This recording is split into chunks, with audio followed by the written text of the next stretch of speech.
A lucky find on eBay netted this Marklin Gauge 1 DRG, later BR-80 class steam locomotive. It is made with a plastic shell with metal sprung buffers and a full metal chassis. Marklin of Germany started making this particular engine in 1971, and I was lucky to find this particular one on eBay for around $200.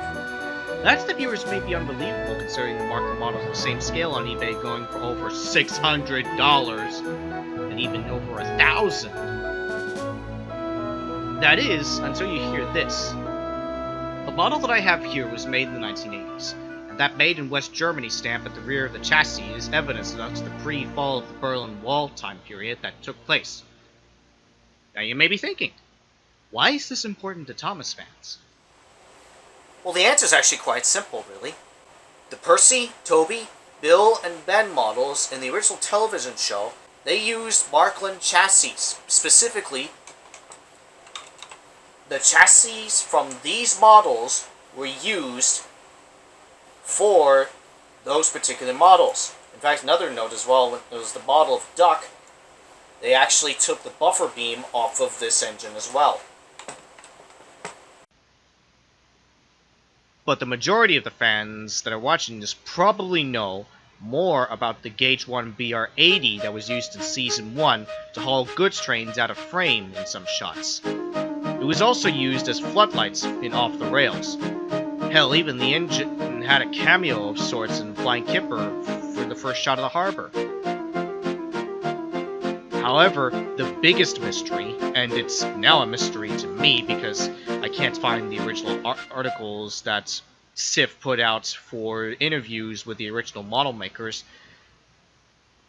but I believe that the BR-80 model that was used in Season 1 was later modified with an American-styled spark-arrested chimney, headlights, cow catchers, and paired with a Season 2 China clay wagon to form the character Puffa in the sister show Tugs in 1989. I also believe that once the show was cancelled, the model was later dismantled and used as scrapyard clutter during the production of Season 3 in 1991, until the Season 12 CGI changeover, although later on in Day of the Diesels you actually see a CG version of the BR-80 that's used for scrapyard clutter in a shot of the Diesel Works in Season 14, I think. Might be Season 15. I can't remember. And you may be thinking, oh, you make a replica of Puffa. No. Sorry, boys. Like Kudek 888, I'm not made of money. Okay, so if I'm not going to make a replica of any of the original models from the shows, then what the hell am I doing in here with this? Is it sort of... Yes, it's a sort of a reveal. Yes, it's a sort of a reveal. But, you know, you have your ideas. And you think of characters. Or think up characters. And maybe this is what happens. Okay, fine, I made more than one face. It's just a simple pack of around 6 faces. And that's what I'm going to teach you today. I'm going to show you how I made these. Now, this is similar in vein to what they did with the original faces in Thomas and Friends. They made a clay model version out of plastiline clay, and then after they had a basic face design and that was accepted, they made a rubber mold with silicone and then casted a copy of the face using resin plastic. Now, first notes here that I need to get out of the way before I start. There will not be an iMech for this engine. Number one, I'm on a budget, which means getting the servos and brass would be a budgetary nightmare for me. And two, I'm not cutting off the smoke fog's door on a model made of pure unobtainium to squeeze in an eye mechanism for this engine. That's sacrilege to a lot of people, Thomas fans and modelers alike. And with that, let's begin. The first issue was getting the size of the face right. I did this by taking a blob of clay, about 3 to 4 inches or so, and squashed it on the front of the smoke box. My initial thinking was the mold that the clay would make when squashed on the smokebox door would make into a friction fit, but that didn't work. That idea ended up getting abandoned anyways once I made the resin casts. What it did do was it helped keep the face from jutting out in front of the buffer beam.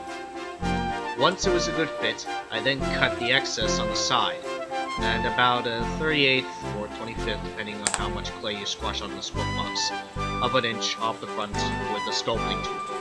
This excess would later be used to make the facial features of the mask, which were done using a combination of water, an X-Acto knife, and some sculpting tools along with my fingers. From there, I started morphing the face into shape by rounding the edges around the cuts and adding onto the face with the excess that I cut off when shaping the face itself. Now, this can be a long process if you want it to look good, so do this while, I don't know, talking with fellow Thomas fans on Soda Workshop's Discord or any other Discord of that nature.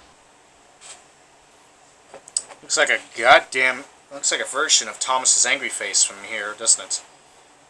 The only difference is it doesn't have those familiar eyebrows. After the main face itself is formed, I then went to the oven and baked it. With the Amako clay I'm using, my best recommendation is putting the oven at 270 degrees Fahrenheit and baking it for at least 20 to 30 minutes. 30 being the maximum, and the best preferred. Once baked and dried, I masked out the eyes and painted it with gray primer, waited for that to dry, and then coated it with a matte coat sealed with gray primer. After it fully dried, took it back inside and painted the eyes with acrylic paint. Adding the eyebrows, some accents to the mouth, and the irises was as simple as a Sharpie pen. Very precise. Okay, stop. Now here's something to note on why the screen is cut to black and white right now. I'm not using Marklin clay here. The Mako clay I'm using here is fragile. In fact, the first version, the bracing face, actually broke. If you are thinking of trying this, get actual modeling clay like Sculpting 3. The good news for me is, now that I know this, I then went and made resin copies of the faces. But first, I have to make the molds. Okay, battery died on the camera while I was out there, so the results, the overall casting process was a success. Here's the original face, the clay version. Take a nice look at that, and then compare it to the resin copy. The big difference when you look at the back. Now, in order to fit it onto the smoke box, I dremeled out a nice cavity inside on the back of the face so that it would stick nice and smooth onto the smoke box, as seen here. And this goes the same in all the faces. Now, there are a couple of imperfections that I'm going to go back and redo, such as, for example, the sleeping face. There was not very smooth. There were some patches on it that I just sanded off with sandpaper. So tomorrow when I get back from class, I have to go back. I'm going to go back and repaint those areas with the gray primer that I used with the clay versions.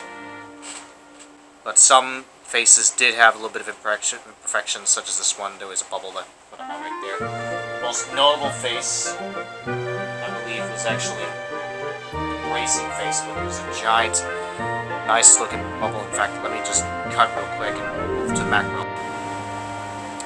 Okay, you can see right there. That's why I had to spot clean a bubble, an air bubble that formed the mold. That's what it took to make the faces for this model. And as you can see right here, his interpretation is not really complete just yet. I found some coupling hooks on Shapeways that are basically hook and link couplings that I'm probably going to buy and get for the model.